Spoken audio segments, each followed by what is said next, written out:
ఒకవేళ నిజంగానే అక్రమాలు జరిగితేనో, నిజంగా నకిలీ మద్యం అలా తయారు చేస్తేనో, ఎవరు కూడా బయటకొచ్చి సీబీఐ విచారణ చేయాలి, లైవ్ డిటెక్ట్ టెస్టులు చేయాలని చెప్పేసి ఎవరు ఎందుకంటే భయం ఉంటది. నిజంగా మనకు దొరికిపోతాయని. అలాంటిది వైసీపీ వాళ్ళు బయటకొచ్చి ఎంపీ మిథున్ రెడ్డి కేంద్రానికి లేఖ రాస్తాడు.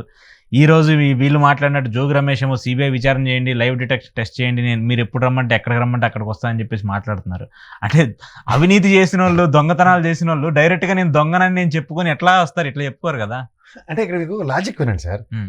మీడియా ట్రయల్ త్రూగా జరుగుతున్న హ్మ్. ధర్మ పరిరక్షణ న్యాయ వ్యవస్థ త్రూగా జరగట్లేదు. ఎందుకంటే పోలీస్ వ్యవస్థ మీరు అన్నట్టు ఆడు చూడండి, ఆడెవడో చెవిరెడ్డి భాస్కర్ రెడ్డి గడి పిఏ గడవడో ఇన్ని కట్టలు డబ్బులు పేర్చని ఈ తపేల ఛానల్లో న్యూస్ వేశారు. వెంకటేష్ నాయుడు.